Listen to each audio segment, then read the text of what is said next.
The old river in its broad reach rested unruffled at the decline of day, after ages of good service done to the race that peopled its banks, spread out in the tranquil dignity of a waterway leading to the uttermost ends of the earth.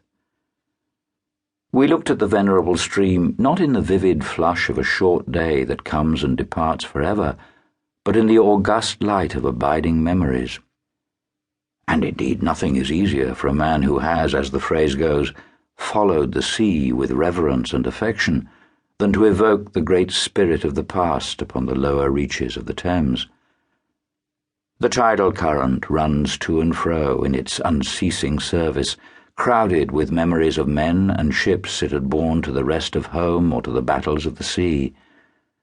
It had known and served all the men of whom the nation is proud, from Sir Francis Drake to Sir John Franklin, knights all, titled and untitled, the great knights-errant of the sea. It had borne all the ships whose names are like jewels flashing in the night of time, from the Golden Hind returning with her round flanks full of treasure to be visited by the Queen's Highness and thus pass out of the gigantic tale, to the Erebus and Terror bound on other conquests, and that never returned. It had known the ships and the men. They had sailed from Deptford, from Greenwich, from Erith, the adventurers and the settlers, king's ships and the ships of men on change, captains, admirals, the dark interlopers of the Eastern trade, and the commissioned generals of East India fleets.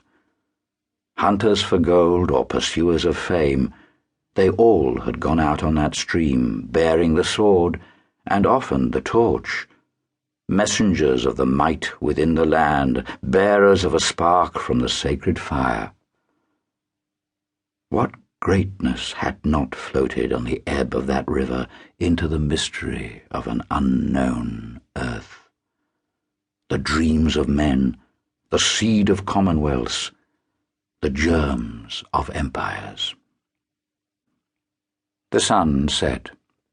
The dusk fell on the stream, and lights began to appear along the shore. The Chapman Lighthouse, a three-legged thing erect on a mudflat, shone strongly.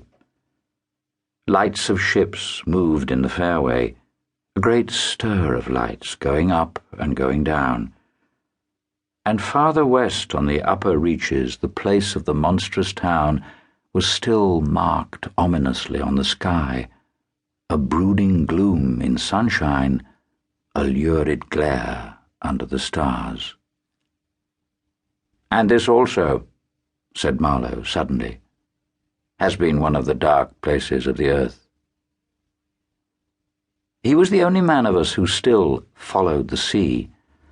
The worst that could be said of him was that he did not represent his class. He was a seaman, but he was a wanderer too, while most seamen lead, if one may so express it, a sedentary life. Their minds are of the stay-at-home order, and their home is always with them, the ship. And so is their country, the sea. One ship is very much like another, and the sea is always the same. In the immutability of their surroundings, the foreign shores, the foreign faces, the changing immensity of life glide past, veiled not by a sense of mystery, but by a slightly disdainful ignorance. For there is nothing mysterious to a seaman unless it be the sea itself, which is the mistress of his existence and as inscrutable as destiny. For the rest, after his hours of work, a casual stroll or a casual spree on shore suffices to unfold for him the secret of a whole continent, and generally he finds the secret not worth knowing. The yarns of seamen have a direct simplicity, the whole meaning of which lies within the shell of a cracked nut.